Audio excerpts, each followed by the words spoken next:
Pomba 10 princípios bíblicos para sair das dívidas. O caminho de Elias, a libertação das correntes. Elias fechou o livro de contas com um suspiro pesado. Os números, em vermelho, pareciam gritar contra ele. Dívidas acumuladas, juros que cresciam como ervas daninhas, e a sensação de que, a cada mês, o buraco se aprofundava. Sua esposa, Raquel, entrou na sala com uma xícara de chá, mas não precisou dizer nada, seus olhos já carregavam a mesma preocupação. Foi então que, em um domingo de manhã, enquanto folheava distraidamente uma Bíblia deixada no banco da igreja, seus dedos pararam no Salmo 37, entrega o teu caminho ao Senhor, confia nele, e o mais ele fará. As palavras ecoaram em seu peito como um chamado. Elias não era homem de grandes fé, mas naquela hora, sentiu que não tinha mais para onde correr. Decidiu que, se Deus realmente ouvia, ele tentaria. Não com promessas vazias, mas com ação. 1. Reconhecer a verdade, Provérbios 28, 13. Naquela mesma noite, Elias sentou-se à mesa com Raquel e abriu todos os extratos. Não mais esconderijas, não mais desculpas. Quem encobre as suas transgressões nunca prosperará, mas quem as confessa e deixa alcançará misericórdia. Cada dívida foi anotada em uma folha, cartões, empréstimos, financiamentos atrasados. O total o deixou tonto, mas pela primeira vez em anos, sentiu alívio.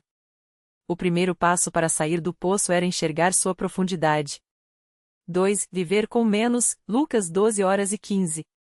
Na manhã seguinte, Elias cancelou a assinatura da TV a cabo, vendeu o segundo carro, aquele que consumia mais em prestações do que valia, e passou a levar marmitas para o trabalho. Raquel trocou as compras no supermercado por feiras locais, onde os preços eram mais baixos. A vida de um homem não consiste na abundância dos bens que ele possui, leu Elias em voz alta enquanto cortava o cartão de crédito em dois. Não era sacrifício, era sobrevivência. 3. Trabalhar com diligência, Provérbios 10h04. Elias sempre teve habilidades manuais, mas nunca as usará para mais do que pequenos consertos em casa. Agora, passou a oferecer serviços de marcenaria aos fins de semana.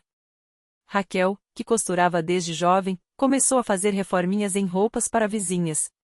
Cada real extra ia para um envelope marcado em dívidas. Às vezes, os dedos doíam, os olhos ardiam de cansaço, mas quando contavam as moedas no fim do dia, havia uma alegria que o salário fixo nunca lhes dera. 4. Evitar novas armadilhas, Provérbios 22h07. Um dia, o gerente do banco ligou oferecendo um empréstimo especial para quitar tudo de uma vez. Juros baixíssimos, parcelas que cabem no seu bolso. Elias quase aceitou até lembrar de Provérbios: o rico domina sobre os pobres, e quem toma emprestado é servo de quem empresta. Recusou educadamente.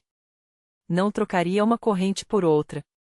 5. Buscar sabedoria, Tiago 1h05. Elias procurou um homem da igreja, o senhor Josué, que fora contador antes de se aposentar. Com paciência, o velho ensinou-lhes a fazer um orçamento realista, priorizando as dívidas mais urgentes. Paguem primeiro o que está sufocando vocês, disse, apontando para os juros mais altos. Deus abençoa a mão que planeja com sabedoria. 6. Confiar na provisão, Mateus 6h33.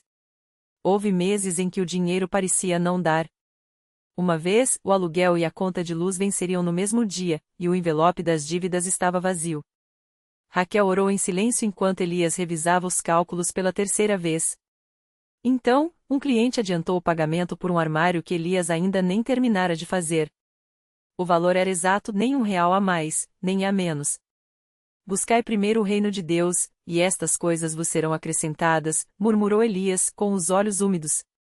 7. Perdoar e ser perdoado, Mateus 6h12. Nem todas as dívidas eram financeiras.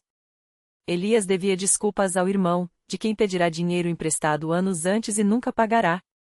Uma tarde, foi até sua casa com um envelope não com o valor total, mas com o que podia naquele momento e um pedido sincero de perdão. Assim como perdoamos aos nossos devedores, repetiu, enquanto o irmão, surpreso, o abraçava. Algo dentro dele se soltou naquela hora. 8. Celebrar pequenas vitórias, Filipenses 4h06. A cada dívida quitada, mesmo as menores, eles faziam um jantar simples em família.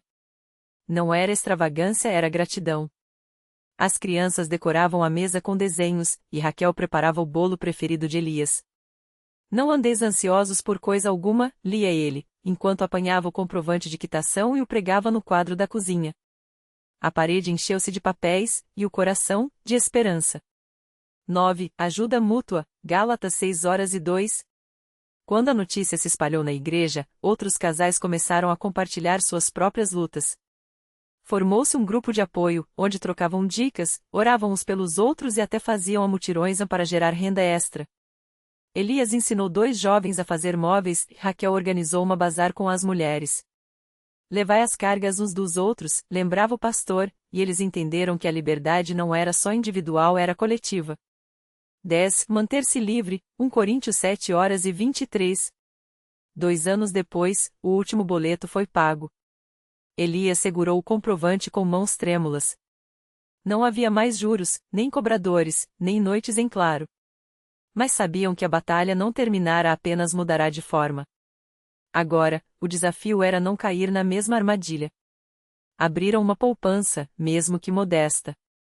Tudo me é lícito, mas não me deixarei dominar por coisa alguma, escreveu Elias em seu caderno de anotações. A liberdade tinha um preço, e eles haviam aprendido a valorizá-la. Naquela noite, enquanto observava as estrelas do quintal, Elias lembrou-se do versículo que tudo começara: entrega o teu caminho ao Senhor. Não fora um milagre instantâneo, nenhuma fórmula mágica. Fora escolha, suor, fé e, acima de tudo, persistência. As correntes haviam sido quebradas, uma a uma. E agora, pela primeira vez em muito tempo, eles podiam respirar. O vento da madrugada trazia o cheiro de terra úmida, misturado ao perfume das flores de laranjeira que Clara plantara no ano anterior. Ela se aproximou de Elias em silêncio, envolvendo-o com os braços como se quisesse guardar aquele momento dentro de si. Não precisavam de palavras. Os últimos anos haviam esculpido entre eles uma linguagem feita de gestos, de respirações compartilhadas, de olhares que diziam mais do que qualquer discurso. Dentro de casa, sobre a mesa de madeira desgastada pelo tempo, o comprovante da quitação da dívida repousava ao lado do caderno de Elias, aberto na página onde ele anotara os primeiros passos daquilo que chamavam, entre si, de um plano. Não era um plano ambicioso, nada de fortunas ou luxos, mas um mapa de sobrevivência traçado com lápis e borracha, ajustado a cada tropeço. Cortar despesas desnecessárias. Aprender a consertar em vez de substituir. Plantar parte do que comiam. E, acima de tudo, não ceder à ilusão de que o alívio momentâneo justificava um novo laço ao pescoço. Os primeiros meses haviam sido os mais difíceis. A tentação de celebrar a vitória com um gasto supérfluo, de preencher o vazio da privação com algo, qualquer coisa que desse a sensação de recompensa. Mas eles resistiram.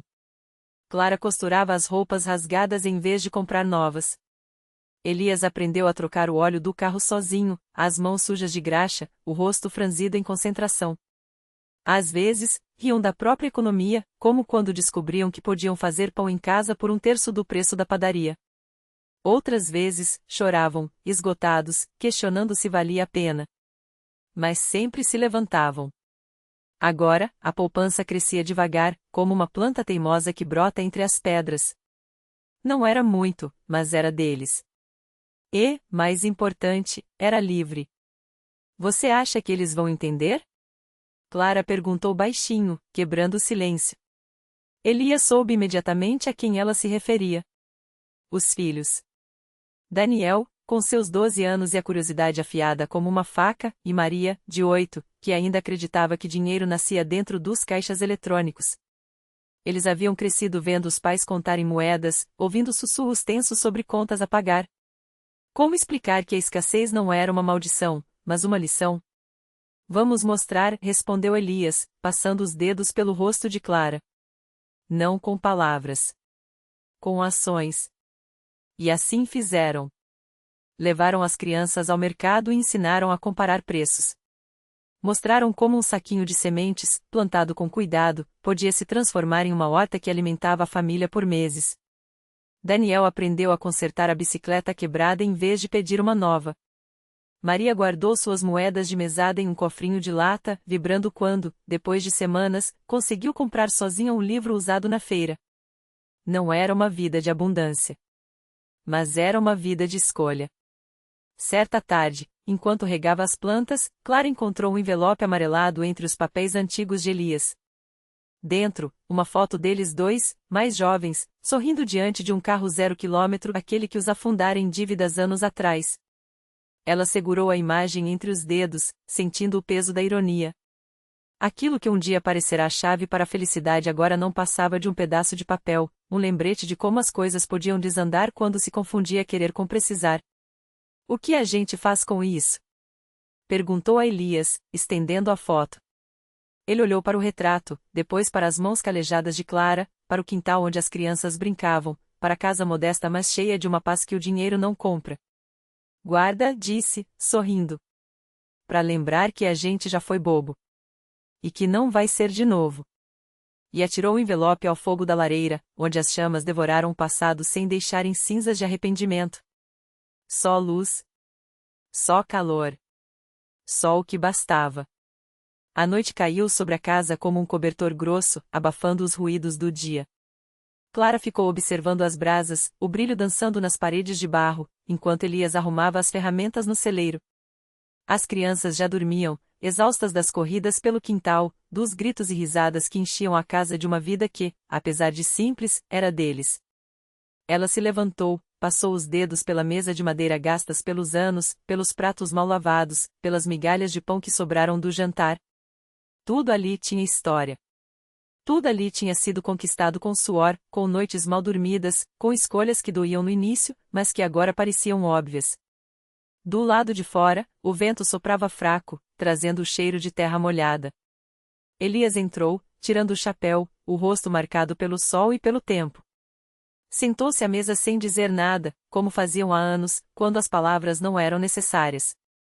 Clara serviu-lhe um copo de água com limão, fresca do poço. Amanhã a gente termina de consertar o telhado, ele disse, depois de um gole. E se a chuva não vier, a gente planta as sementes novas. Clara assentiu. Sabia que não era só sobre o telhado ou as sementes.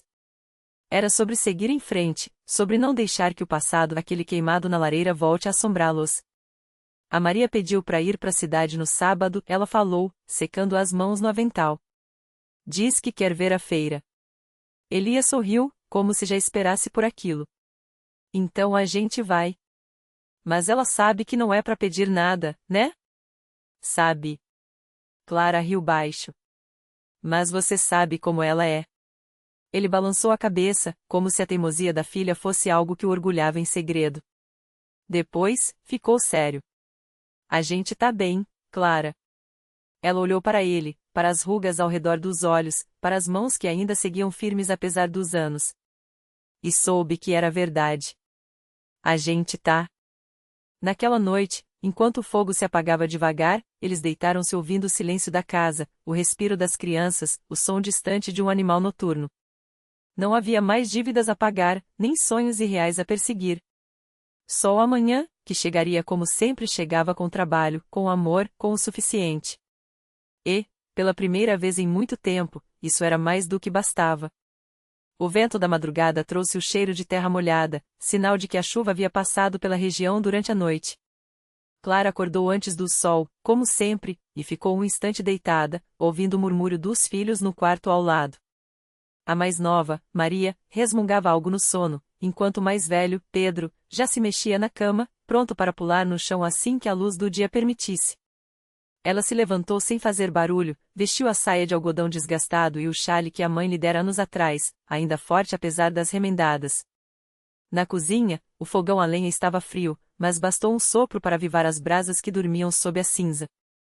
Enquanto a água esquenta para o café, Clara olhou pela janela aberta, o céu estava limpo, de um azul pálido, e as galinhas já ciscavam no terreiro, impacientes. Bom dia, disse uma voz rouca atrás dela. Era ele, já de pé, a barba por fazer, os cabelos ainda desalinhados do travesseiro. Passou os braços pela cintura de Clara e encostou o queixo em seu ombro, observando junto com ela o dia nascer. Hoje a gente vai na cidade, lembrou ele. Ela assentiu. Não era uma viagem qualquer. Depois de anos economizando, de vender os poucos excedentes da roça, de consertar o que podia ser consertado em vez de comprar novo, finalmente tinham o suficiente para o que precisavam. Nada de luxo, nada de supérfluo, apenas o essencial, e talvez, só talvez, um pequeno mimo para Maria. Você acha que ela vai se comportar? Clara perguntou, virando-se para encará-lo. Ele riu, os olhos brilhando com a luz da manhã. Não. Mas a gente ama ela do jeito que ela é. Maria tinha 6 anos e uma determinação que deixava todos boquiabertos. Desde pequena, pedia coisas com uma convicção tão absoluta que era difícil dizer não mesmo quando não havia como atender. Desta vez, porém, eles tinham combinado, ela podia escolher uma coisa, só uma, e nada de choramingar se a resposta fosse não. Eu já separei as moedas, disse ele, tirando do bolso um saquinho de pano surrado. A gente compra o que precisa primeiro. Depois, se sobrar, a gente vê. Clara pegou o saquinho, sentindo o peso das moedas dentro. Não era muito, mas era deles. Era o resultado de noites mal dormidas, de mãos calejadas, de decisões difíceis. E, pela primeira vez, não havia medo no peito dela. Só uma quietude, como se o mundo, depois de tanto lutar contra eles, finalmente tivesse decidido dar uma trégua. Vamos acordar os meninos, disse ela, guardando o dinheiro no bolso do avental. Pedro já estava de pé quando entraram no quarto, esfregando os olhos com os punhos. Maria, porém, ainda estava enrolada nos cobertores, o rosto corado, os cachos negros espalhados pelo travesseiro. Maria chamou Clara, sentando na beira da cama. Hoje é o dia. Os olhos da menina se abriram de repente, escuros e brilhantes como contas de vidro. O dia de quê? De ir na cidade. Lembra que a gente combinou? Maria sentou-se tão rápido que quase bateu a cabeça na de Clara. Lembro. Eu posso escolher uma coisa. Uma coisa, repetiu o pai, cruzando os braços. E nada de fazer manha. Ela sentiu com tanta força que os cachos balançaram. Prometo. Clara sorriu. Sabia que a promessa duraria, no máximo, até a menina ver a primeira coisa que desejasse. Mas isso não importava. O que importava era que, pela primeira vez em muito tempo, eles iam à cidade não por obrigação, não por necessidade urgente, mas porque podiam. Porque, depois de tanto tempo apertando cintos, finalmente tinham um pouco de folga para respirar. Enquanto se preparavam para sair, Clara olhou ao redor da casa as paredes de barro, o teto de sapê, os móveis simples feitos à mão. Não era um palácio, não era nem de longe o que um dia sonhara ter. Mas era deles. E, dentro daquele espaço modestíssimo, cabiam risadas, brigas, histórias antes de dormir, o cheiro de pão quente, as mãos do marido seguras nas suas. Vamos? Perguntou ele, já com o chapéu na cabeça. Vamos, respondeu ela, pegando a cesta de vime onde tinha guardado os ovos para vender. Maria pulou entre eles, segurando a mão de cada um, balançando os braços como se já estivesse dançando. Pedro, mais sério, carregava a enxada do pai no ombro, orgulhoso por ser tratado como homem. E assim, sob o sol que começava a queimar as costas, eles seguiram pelo caminho de terra, os pés levantando pequena poeira, o futuro à frente incerto, mas, pela primeira vez, não assustador. Porque, afinal, tinham um ao outro. E isso, eles já sabiam, era mais do que suficiente. O caminho e o tempo. O sol subia devagar, pintando o céu de um azul tão claro que parecia recém-lavado. A poeira dançava no ar, grudando levemente na pele suada de Antônio, que ajustava o chapéu de palha enquanto olhava para trás, onde Clara vinha com a cesta balançando no braço. Maria, entre eles, não parava de falar, contando sobre a galinha que tinha posto um ovo 2 vezes maior que os outros, como se aquilo fosse o maior milagre do mundo. Pedro, à frente, fingia não ouvir, mas Antônio via o canto da boca do menino se contrair, tentando segurar um sorriso. Pai, acho que hoje a gente deveria passar pela feira grande, disse Pedro, parando para encostar a enxada no chão. O senhor Falcão tá pagando mais pelos ovos lá. Antônio coçou a barba rala, pensativo. A feira grande ficava mais longe, e o caminho passava perto da propriedade dos Carvalho, uma família que não escondia o desprezo por eles. Mas Pedro tinha razão, cada moeda contava. Tudo bem, concordou, depois de um momento. Mas a gente evita a discussão, ouviram? Não vamos dar motivo para ninguém. Clara apertou os lábios, mas não disse nada. Ela conhecia aquele olhar de Antônio, a tensão nos ombros dele sempre que o assunto eram os Carvalho. Mas também sabia que, se havia uma coisa que o marido não tolerava, era medir forças onde não havia necessidade. A feira já estava movimentada quando chegaram. Barracas de madeira exibiam frutas, tecidos, ferramentas e até alguns livros velhos, empilhados em uma mesa torta. Maria correu logo para o lugar onde vendiam doces de leite, mas Clara assegurou pelo vestido antes que a menina pudesse pedir. Primeiro o trabalho, Maria. Depois, se sobrar, a gente vê. Pedro foi direto ao ponto, negociando com o senhor Falcão os ovos e um pouco de queijo que Clara tinha trazido escondido na cesta. Antônio observava de longe, as mãos nos bolsos, enquanto um grupo de homens ria alto perto da taverna improvisada. Entre eles, reconheceu a figura alta e largada de Otávio Carvalho, o filho mais velho da família. O homem tinha os mesmos olhos frios do pai, e agora os fixava nele com um sorrisinho que não prometia nada de bom. Antônio da Silva chamou Otávio, se aproximando com passos lentos, como se quisesse dar tempo para o outro sentir o peso da sua presença. Há quanto tempo? Otávio, respondeu Antônio, sem sorrir. Tudo bem com a família? Tudo ótimo. Menos a terra de vocês, pelo que ouvi. Dizem que a seca tá pegando forte por lá. Antônio sentiu os dedos formigarem. Sabia que não era só uma observação. Os Carvalho há anos cobiçavam o pedaço de terra onde eles moravam, um lugar modesto, mas com uma nascente que nunca secava, mesmo nos verões mais cruéis. A gente se vira, disse, seco. Sempre deu. Otávio riu, um som sem alegria. Mas até quando? Terra boa assim não é para qualquer um. Seu pai deve estar se revirando no túmulo, vendo o que vocês fizeram com o que era dele. Antônio cerrou os punhos. Não ia cair na provocação. Não ali, não na frente dos filhos. A terra é nossa. E a gente cuida dela. Por enquanto, murmurou Otávio, antes de se virar e voltar para os amigos, que riram como se ele tivesse contado a melhor piada do mundo. Clara viu tudo de longe. Quando Antônio se aproximou dela, ainda com a mandíbula tensa, ela não precisou perguntar. Eles não vão desistir, disse baixo, enquanto Maria brincava de pular as pedras no chão. Eu sei. A gente poderia vender.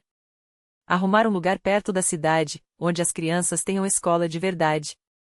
Antônio olhou para Pedro, que agora ajudava um velho a carregar os sacos de milho, e para Maria, que ria sem preocupações. Depois, para Clara, cujos olhos refletiam um cansaço que ela tentava esconder. Não é só terra, Clara. É o que a gente construiu ali. É onde a gente é feliz.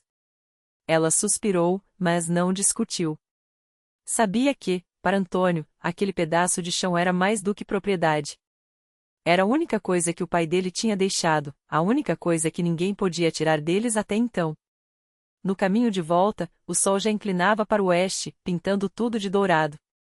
Pedro carregava a enxada de novo, mas agora também levava um embrulho com um pedaço de tecido que Clara tinha comprado para fazer um vestido novo para Maria. A menina, exausta, tinha adormecido nos braços do pai, a cabeça apoiada em seu ombro. Acho que a gente deveria falar com o padre, disse Clara, quebrando o silêncio. Ele conhece gente na cidade. Talvez consiga um advogado para ver esses papéis da terra. Para ter certeza que tá tudo certo. Antônio olhou para ela, surpreso. Não era comum Clara tomar a frente dessas coisas, mas ele sentiu um alívio no peito. Você tem razão. Ela sorriu, leve, como se finalmente tivesse encontrado um caminho em meio à incerteza. A gente sempre acha um jeito. E era a verdade. Porque, no fim, não era só a terra que os mantinha de pé. Era a força de Clara, a teimosia de Pedro, a alegria contagiante de Maria. Era o modo como, à noite, sentados à mesa, eles dividiam o pão e as histórias do dia, como se nada mais importasse. Quando chegaram em casa, o céu já escurecia, e as primeiras estrelas pisavam devagar no manto da noite.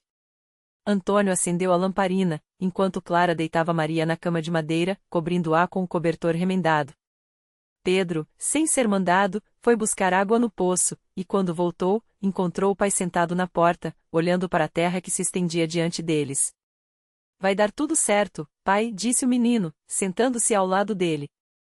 Antônio passou o braço pelos ombros de Pedro e puxou-o para perto. Eu sei, filho. Porque a gente tem um ao outro. E isso, nenhum carvalho do mundo pode tirar da gente. Dentro de casa, Clara cantava baixo, uma música que a mãe dela cantava quando ela era pequena. Era uma melodia simples, sobre um rio que nunca parava de correr, não importa as pedras no caminho. E, naquele momento, eles acreditavam nisso.